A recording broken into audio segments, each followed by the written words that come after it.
A couple of weeks ago, I attended the Aurora, Colorado City Council meeting.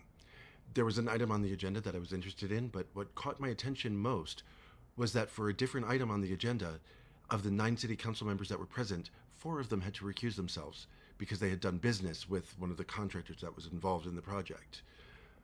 Nearly half of our representatives had to take themselves off from considering, discussing, or voting on the item because they had worked with the contractor before. Now imagine that your neighborhood is in a location where the state wants to build a new superhighway. Imagine that you try to look up who your representative is at the state to talk about your feelings and make sure that your voice is heard, only to find out that they're leaving their post in the legislature. Their job outside of their legislative duties threatened to fire them, and they can't afford to not work at that job since it can be full-time all year round, and their legislative job is only part-time for part of the year. Nobody knows who's going to replace them yet either.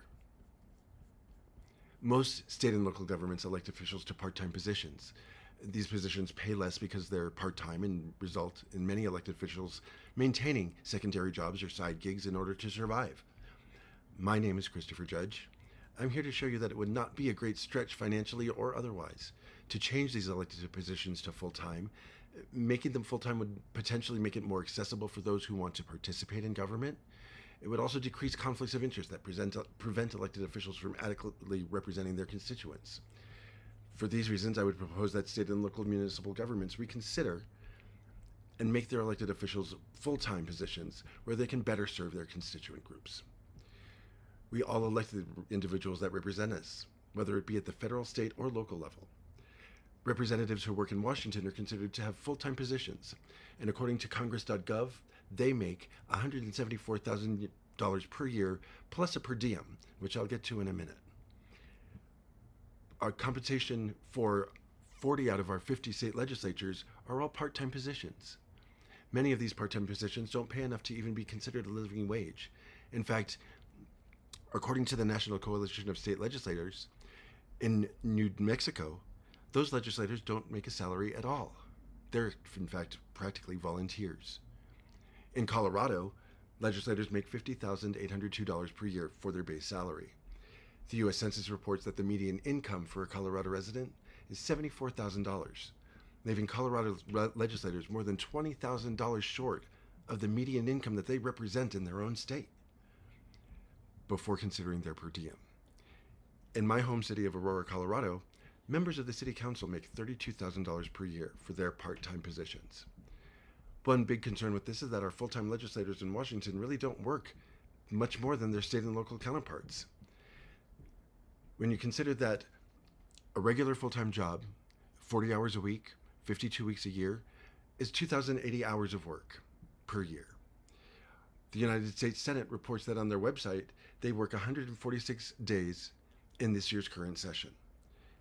If you calculate 8 hours a day times that 146 days, our federal representatives are only working 1,168 hours, or about 60% of what a regular full-time job would be. In Colorado, state legislators are required to work a regular session of 120 days, but they have special sessions that can be outside of that, where they get paid an additional per diem, and any committees that they're on or other hearings that they have to attend outside of the regular session, they still have to attend, and they get paid that per diem as well. The per diem is basically pay for showing up, and legislatures across the country, whether it be at the state or municipal level, offer this per diem to their employees and to our representatives as an incentive for doing their job. During the 6 months that the Colorado General Assembly is not in regular session, state legislators will need only work 4 days a month between committee meetings and hearings in order to work the same number of days as their federal counterparts. In the case of Aurora, the city's official website reports that city council members work approximately 40 to 50 hours per week for 6 months out of the year. Their part-time employment for that 6 months brings them up to even more hours than their state or federal counterparts for less money.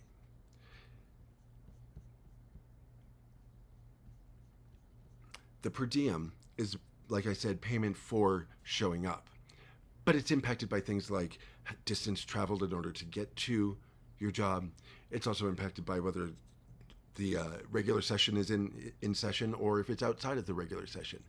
All of those differences in money make reporting what our legislators and our representatives very difficult to be transparent. In the case of Massachusetts, the base salary for a representative at the state level is $82,044. Yet there are a good number of representatives, according to the comptroller's website for the state of Massachusetts, that are making over $200,000 a year when you consider their per diem, which is part of their income as it gets reported on their taxes. The fact that these part-time positions in many cases don't pay enough or aren't transparent enough results in legislators taking on additional employment or looking like they're abusing the system in order to make ends meet. Many of these side jobs or supplemental income sources can turn into conflicts of interest, take away from that elected official's ability to perform their duties, or challenge their credibility with their constituency. Making public service employment full-time and paying a full-time salary would help to eliminate the need for our elected officials to justify their expenses, and would eliminate the need for them to take on other employment opportunities in order to make ends meet.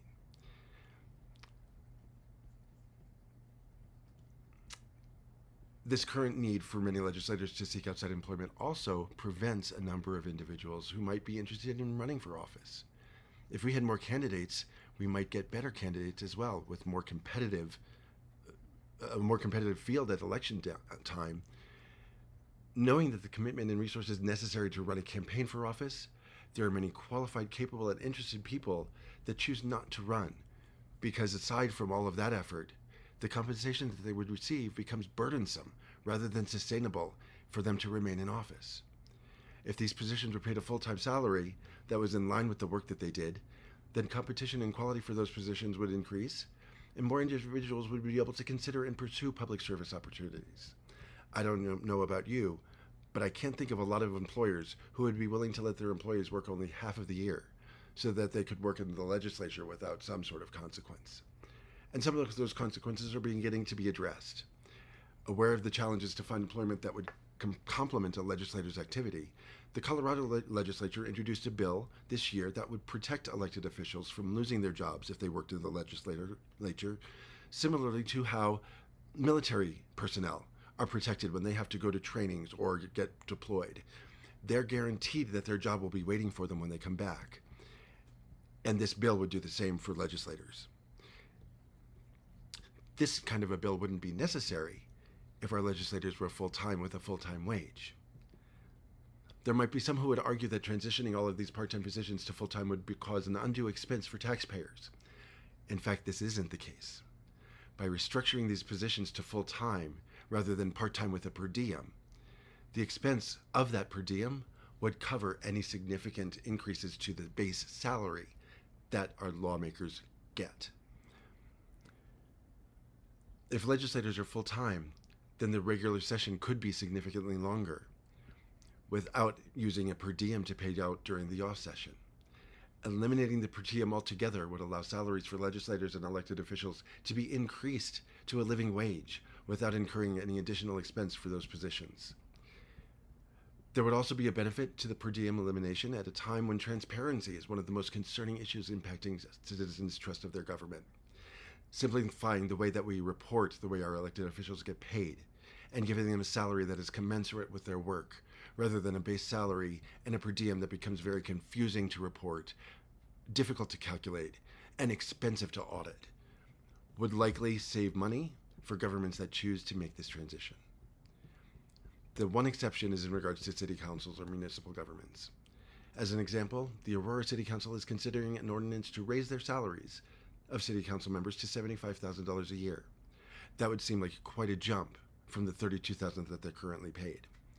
But it would be well worth it for the better transparency and the opportunity to provide all citizens an equal opportunity to be more active in public service with a living wage that is sustainable by itself. We currently have the ability as citizens of this country to select those that represent us. We elect those individuals in the hopes that we will get adequate representation that is in line with our beliefs and opinions, and so that laws can be made that are also in line with what we feel is right or wrong. Currently, the great majority of these elected officials are part-time employees in our government. Many of them have jobs that cause conflict or at least tension with their legislative duties.